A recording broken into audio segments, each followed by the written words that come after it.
I want to change the world 風を駆け抜けて何も恐れずに手を伸ばせば輝けるはずさ It's my time. Halo teman-teman, gimana kabar kalian semuanya? Semoga baik-baik saja ya. Melanjutkan pada part sebelumnya, di mana Kagome yang berhasil membuat pedang Tesseiga kembali ke bentuk awalnya. Setelah itu, ia pun mengincar tangan kiri Sesshomaru karena tahu kalau ada batu Sekonotama di dalamnya.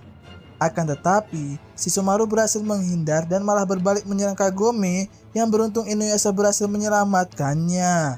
Setelah itu, Inuyasha meminta Kagome untuk pergi saja dan menolong Miroku yang mulai sekarat.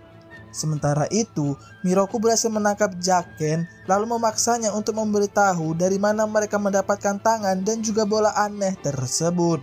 Dengan terpaksa, Jaken pun memberitahu Miroku dan Shippo kalau Narakulah yang telah memberikan itu semua.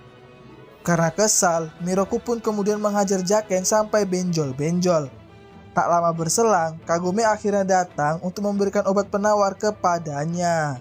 Akan tetapi, ia malah meminta Kagome untuk memberikannya dari mulut ke mulut.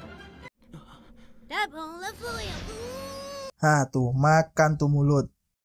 Di sisi lain, Inuyasha yang sudah tahu kelemahan Sesshomaru terus berusaha untuk menyerang tangan kirinya, namun ia masih saja kesulitan.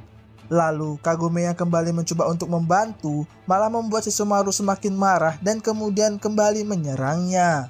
Sehingga Inuyasha pun terpaksa mengorbankan dirinya untuk melindungi Kagome. Kemudian Miroku pun juga datang untuk membantu, namun ia nggak bisa menggunakan jurus lubang hitamnya lagi karena ternyata lebah beracun masih ada di sana. Lalu Inuyasha meminta Miroku untuk pergi saja membawa Kagome yang pingsan, sedangkan ia akan menahan Sesshomaru. Bahkan Inuyasha pun sampai rela kena Chidori oleh Sesshomaru. Namun beruntung, ia berhasil memutus tangannya dan mengambil pedang Tesseiga. Akan tetapi, karena luka yang diterimanya cukup parah, Inuyasha pun mulai kehilangan kesadarannya. Beruntung, Sesshomaru memilih mundur karena tak lagi memiliki pedang Tesseiga. Kemudian, ia pun ditolong oleh Kagome dan kawan-kawan yang gak jadi pergi dari sana. Di sisi lain, Sesshomaru membuang tangan kirinya karena ternyata tangan tersebut berusaha untuk merusak tubuhnya.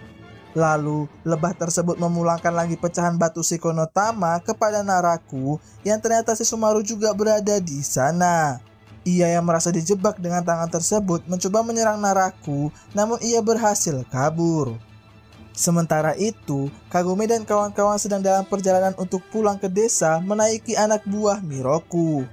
Dalam perjalanan itu, Shippo memberitahu Kagome soal Naraku, namun ia malah meminta hal tersebut untuk dirahasiakan dari Inuyasha. Akan tetapi, Inuyasha yang setengah sadar sepertinya mendengar hal tersebut. Singkat cerita, mereka pun telah sampai di desa, lalu Inuyasha mengajak Kagome untuk jalan berdua di tengah hutan. Hayo, mau ngapain? Selang berapa lama, mereka pun sampai di sumur keramat, lalu Inuyasha mengatakan kalau mungkin saja ke depan musuh yang mereka hadapi akan lebih kuat. Akan tetapi, Kagome malah nggak cemas sedikit pun, sehingga itu membuat Inuyasha kesal lalu memeluknya. Ia pun mengatakan kalau ia nggak mau Kagome celaka lagi karena pertempuran, sehingga ia pun kemudian mengambil batu Sekonotama dari Kagome, lalu mendorongnya hingga jatuh ke dalam sumur keramat. Miroku dan Shippo yang sedari tadi mengintip mereka pun merasa heran dengan apa yang dilakukan oleh Inuyasha. Sementara itu, Kagome yang mencoba untuk kembali ke dunia Inuyasha tiba-tiba aja nggak bisa karena ia nggak lagi memiliki batu Sekonotama. Ditambah lagi, Inuyasha menutup sumur tersebut dengan sebatang pohon. Hal itu pun tentu membuat Shippo menjadi kesal karena apa yang telah dilakukan oleh Inuyasha. Sementara itu, Inuyasha mengajak Miroku untuk cepat mencari Naraku, namun karena belum ada rencana, mereka pun kembali ke desa untuk mengobati luka Inuyasha terlebih dahulu.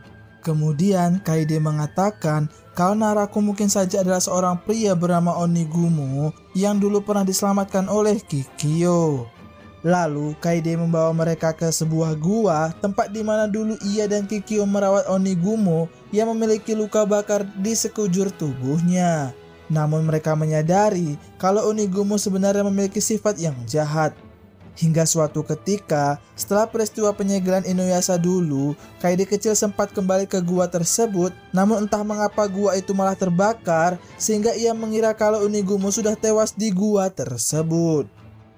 Di dalam gua, mereka semakin heran karena tempat di mana Onigumo tidur ternyata nggak ditumbuhi oleh rumput serta memiliki aura jahat yang sangat kuat.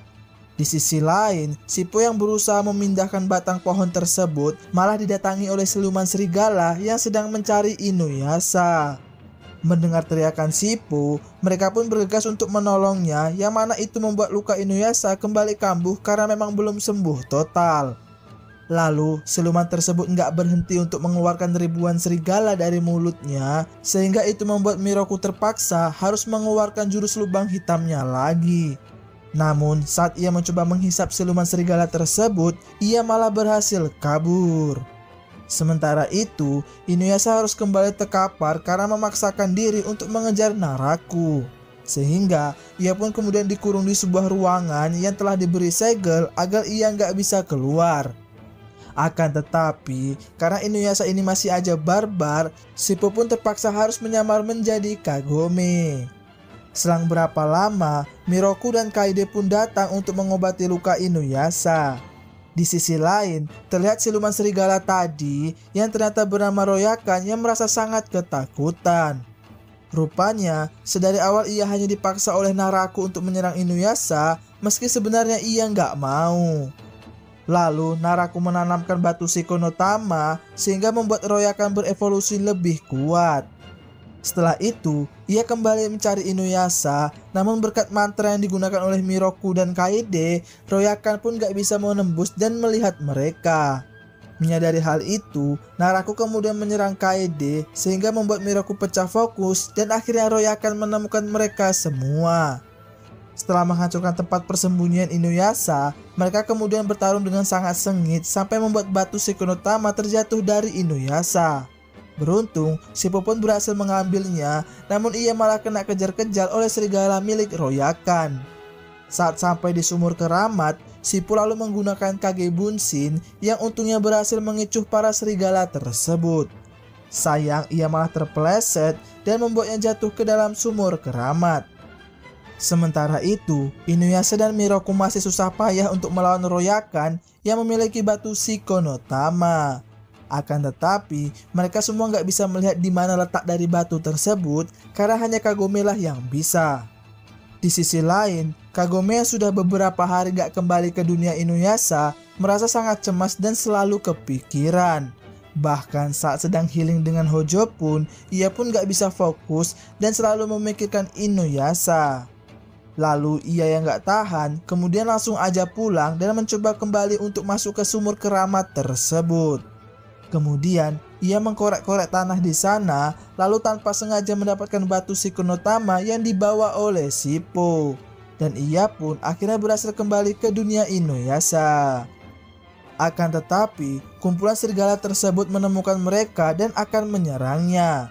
Di lain sisi, Inuyasha mulai menyadari kalau Kagome ada di dunianya dan entah mengapa ia tiba-tiba aja menjadi sangat kuat. Ia pun kemudian dengan cepat ke tempat Kagome, lalu menggunakan batang pohon yang menutupi sumur tersebut untuk mengalahkan Royakan.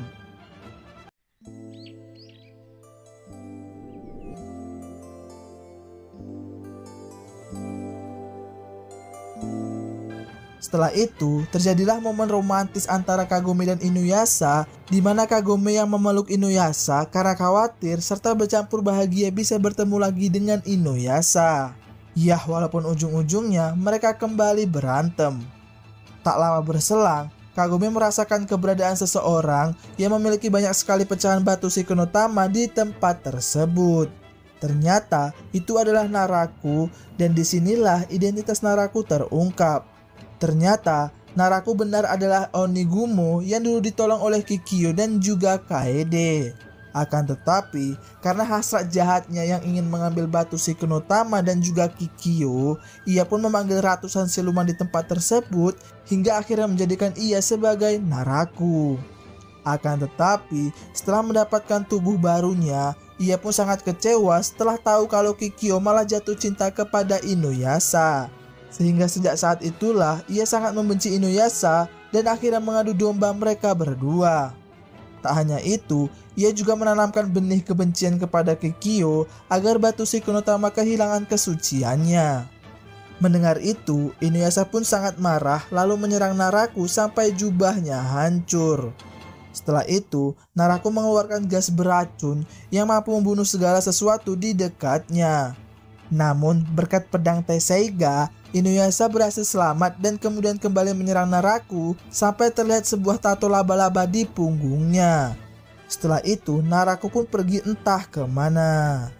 Kemudian, setelah diberitahu oleh Inuyasha, Kaede pun merasa seperti deja vu dengan tato laba-laba tersebut.